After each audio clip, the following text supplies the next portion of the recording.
What's up, beautiful image bearers? It's me, CA3, and here's today's daily word. Coming from Proverbs 16:3, it says, "Commit your works to the Lord, and your thoughts will be established." So the first part of this is pretty straightforward, right? Every person should commit whatever they're doing to God at the end of the day, right? We should not only depend on God in order to do the things we do, we should also do them as service unto God. And Colossians 3:23 brings this idea home. It's a scripture that I still remember years ago. I was an intern for the Alzheimer's Association here in Indianapolis, and I still remember my boss at the time. She had this scripture actually on her wall. I'd never seen it before, but it stressed this idea of doing the work that we do as basically doing it unto God, not for our earthly bosses or masters or whoever, but doing it because we're doing it in service to God. And I'm telling you, when God is your reason for why you do things, you'll always go hard in it. I've been able to be a better husband since I started viewing it as serving God and not just serving my wife. I'm able to be a better employee when I think of my daily work that I've been given to steward over is not just me working for a paycheck. I'm serving God. I'm working with integrity. But this phrase, commit your works, right? In the Hebrew, it actually is this idea of rolling. So basically rolling a burden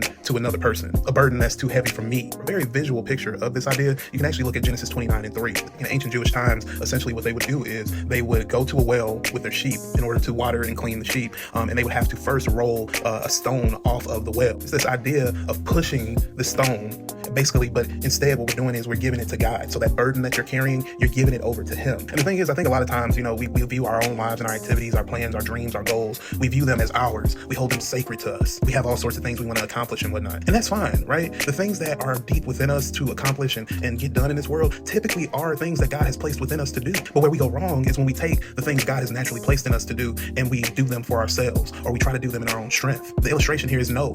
Take what God has placed in you, give it to Him, and then not only will it be less burdensome because now you don't have to worry about making it happen, but also it'll be done the right way because you've given what He's given to you back to Him so that He can make it fruitful. But it says your thoughts will be established. When we start by just making God the reason for why we do what we do, what we'll find is that we'll be conformed more and more. Our minds will start to be renewed, and we'll find ourselves naturally wanting to align with His plans and His thoughts and the things that He wants for our lives, not what we want for our lives. At the end of the day, it's really all about perspective. All of us are living for something. All of us are working and striving for something. But if your why behind why you do what you do is for any reason other than God, understand that, again, when those things change, your why begins to change. But when we do what we do because we're trying to please God, He doesn't change. He's immutable. The word says He's God and He does not change. He's the same yesterday, today, and forevermore. And so when we make Him the rock, our reason for everything we do, what we'll find is we'll start to think more like Him. We'll start to view our future in light of eternity and not just how we can be as wealthy or successful or lucrative while we're here on this earth. We don't store up treasures here on earth because those things can rust, they can decay. At some point, they'll pass away. The goal is to store up treasure in heaven, but it starts by doing the work that He's called us to here. So if you're a believer, seek God out. Do everything you do for His glory. And if you don't know who God is, understand you're made in His image. He has a plan for your life. As cliche as it may sound, I promise you, He's made you for a reason. And by getting to know Jesus, you find out just what that reason is. Anyway, man, look, y'all be easy. God bless.